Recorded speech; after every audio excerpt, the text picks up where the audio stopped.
di saat pengangguran di Indonesia itu meningkat ya, bahkan Presiden Prabowo pun mengklaim pengangguran di Indonesia itu yang paling rendah.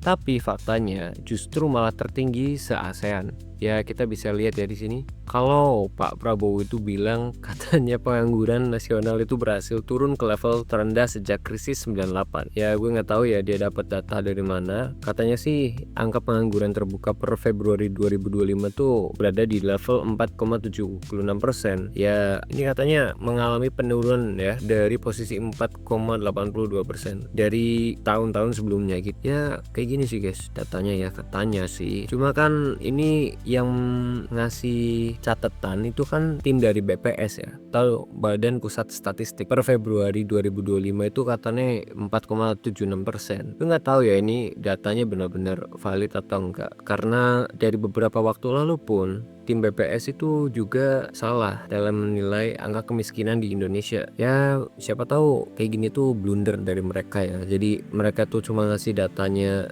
ngasih angka tanpa faktanya ke Presiden Prabowo. Ya nggak tahu ya Pak Prabowo itu bisa klaim pengangguran di Indonesia itu jadi terendah gimana. Dan nggak cuma itu, kemarin di tanggal 17 Agustus ya, di hari kemerdekaan kita itu ada berita yang sangat membagongkan sekali ternyata guys. Gue nggak tahu ya di sini tuh DPR gaji per harinya itu bisa nyentuh angka 3 juta. Di headline aja udah terpampang jelas gaji DPR 3 juta per hari. Oh my god. Emang mereka bisa apa? Bisa menuntaskan apa? Problematik apa yang ada di Indonesia sehingga mereka dibayar per harinya itu sampai 3 juta. Yang even banyak orang yang masih susah buat nyari kerja nih. Fenomena sarjana nganggur, pihak kampus dorong mahasiswa ambil peluang. Gimana? Ambil peluang gimana?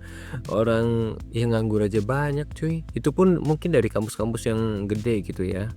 Kalau dari kampus-kampus yang emang biasa aja gitu, yang buat relasi atau networking aja susah, ya gimana, masih belum dapat. Mahasiswa harus memanfaatkan berbagai peluang yang telah kampus sediakan. Nah, ketika lulus sulit mendapatkan pekerjaan berarti mereka tidak memanfaatkan berbagai peluang yang telah kampus. Kata siapa nggak memanfaatkan? Kata siapa yang nggak memanfaatkan? Justru malah banyak loh orang yang sampai rela buat ikut berorganisasi sana sini, nyoba relasi, nyoba berbagai macam cara buat bertahan hidup, apalagi yang ngekos itu ya, yang nggak terlalu ngandelin uang bulanan dari orang tua. Ya faktanya masih banyak juga, even teman-teman gue yang sama-sama berkuliah gitu. Ya tiba-tiba ada berita kayak gini, 3 juta per hari. Dirinya menyatakan bahwa gaji yang diterima dapat mencapai 100 juta per bulan. Oh 100 juta per bulan ya. Nah kita lihat dulu nih faktanya ya. Kalau yang dilansir dari suara.com ini ya, kita coba dari satu sumber berita dulu ya guys ya. Jadi di sini tuh ada rinciannya, di mana gaji pokoknya itu tetap 4.200.000 untuk anggota DPR dan 4,6 juta ya 20.000 lah untuk wakil ketua DPR. Untuk ketuanya sendiri itu di angka 5.040.000 ya.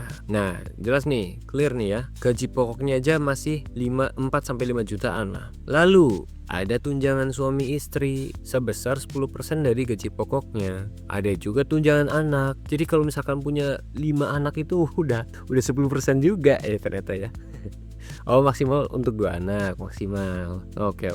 Terus ada tunjangan jabatan nih. Tunjangan jabatan hampir 10 juta kurang 300.000 ya untuk anggotanya doang.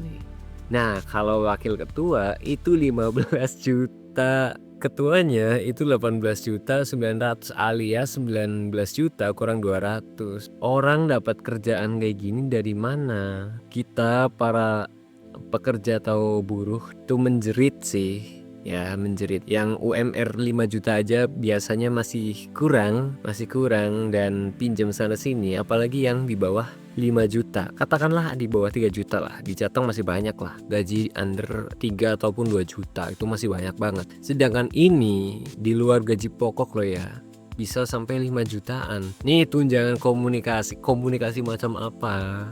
Yang gue pertanyakan, komunikasi macam apa untuk anggota DPR dan jajaran-jajarannya. Sedangkan berbagai macam peraturan yang udah pernah terrealisasi atau bahkan disepakati bersama itu sama sekali sangat bertentangan sama rakyat. Ya gimana ya, komunikasinya aja buruk tapi 15 juta coy. Inilah ya, kalian bisa lihat sendiri di sini ya. Orang berdarah-darah nyari loker ya, yang dibutuhin sama lokernya itu katakanlah 10.000, tapi yang daftar bisa sampai 1 juta orang. Gajinya pun nggak sampai 5 juta mungkin ya. Jarang gitu. Rata-rata aja nih gaji di Indonesia itu rata-rata ya 3 jutaan, 3,2-an. Ya kalau dilihat sih tugasnya dari DPR itu ya, membentuk undang-undang dan lain-lain gitu ya.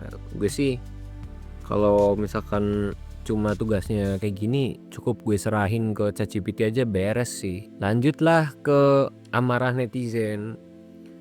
Karena kemarin banyak pejabat yang goyang-goyang gitu, yang joget-joget, jadi perbincangan para warganet. Nah, di sini disebutin kalau sebuah video yang memperlihatkan sejumlah dewan DPR asik berjoget usai sidang tahunan MPR kini viral di sosmed. Nah, kan?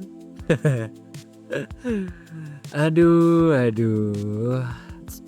Ini para pejabat itu kayak kurang apa lagi gitu ya. Udah mah gajinya segitu, joget-joget, orang nyari kerjaan juga susah. Ya, gimana gak mau marah coba? Ya elah. Ya kalian bisa lihat ya. Ya, ini beritanya ya. Sekarang kita lihat nih beberapa postingan yang sudah tersebar di sosial media. Di sini gue pakai Facebook aja dan ya banyak sekali yang memang joget-joget kayak gini coy. Maksudnya banyak sekali yang memang udah nge-share konten-konten joget-joget dari si DPR ini ya, anggotanya tuh joget-joget anjrit. Jujur gue liatnya pun kesel gitu guys. Orang-orang mah udah pada tua jadi pejabat kok gini banget gitu loh. Bukannya ngarahin negara ini mau kemana gitu kan, biar jadi lebih baik lagi, malah sekelas pejabat kok gini. Ya kita lihat dulu deh.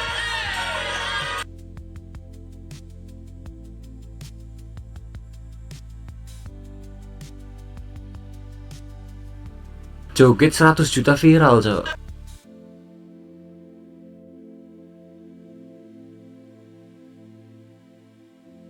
Bisa agak kesel ya liatnya ya. Nah ya kalian bisa lihat sendiri ya.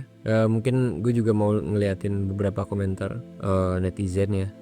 Joget-joget di atas penderitaan rakyat. Oh my god. Ini sih benar-benar jadi beban negara ya justru ya. Bahkan kemarin tuh viral juga statement dari Ibu Keuangan tercinta kita ya, Bu Sri Mulyani. Jadi kemarin itu ramai di Twitter ya, karena potongan dari video Sri Mulyani itu dituding nge-labelin kepada guru sebagai bapak negara. Ya memang beritanya itu muncul di mana-mana. Jadi ya banyak orang juga ketrigger sama pernyataan Bumel ini. Gimana ya, guru dibilang beban negara, justru yang joget-joget gini yang harusnya tuh balikin lah duitnya lah, paling nggak dibalikin gitu. Tapi plot twistnya karena kemarin itu ada joget-joget bareng di situ juga ada Pak Presiden dan Wakil Presiden. Plot twistnya muka wapres kita tercinta itu malah ekspresinya kayak gini guys. Dan ini menimbulkan banyak spekulasi dari berbagai macam ya, orang-orang di internet udah muak, udah kesel juga gitu ya lihat-lihat kayak gini ya. Dan gue juga nggak tahu sih apakah ekspresinya dari Gibran ini bener-bener bikin orang itu malah ngebela dia gitu kan. Karena ada yang sampai nanya ke ChatGPT buat menganalisa ekspresi Gibran ya, wakil presiden kita. Hasilnya untuk perspektif pertama ya kekecewaan yang nyata gitu. Dari ChatGPT ini ngejawab kalau muka Gibran itu terlihat datar atau kesal. Bisa jadi memang ekspresi frustasi atau nggak nyaman melihat DPR joget yang dianggap kurang serius. Ini refleksi emosi asli. Joget-joget yang kurang serius. Ini ChatGPT juga aneh sih. Manuver politik ya, bisa juga itu strategi diam tapi menilai untuk memberi kesan kritis tanpa komentar langsung. Yang ketiga nih, salah tafsir banyak orang terbiasa membaca ekspresi, memang cenderung data sebagai kesal padahal dia mungkin cuma biasa aja ekspresi. Ya, semoga Fufu Fafa dalam diri Gibran keluar ya. Banyak spekulasi yang memang bikin orang tuh bertanya-tanya kenapa kok DPR bisa seasik ini dapat bayaran sehari itu 3 juta sedangkan rakyatnya sendiri itu masih pada susah gitu coy. Ya ini ada yang ditimpa juga pakai foto anak kecil kayak gini, dua sisi yang berbeda. Ya mungkin gini aja misal-misuhnya gue kali ini. So ya gitu aja dari gue. Thank you for watching and see you in the next video. Bye bye.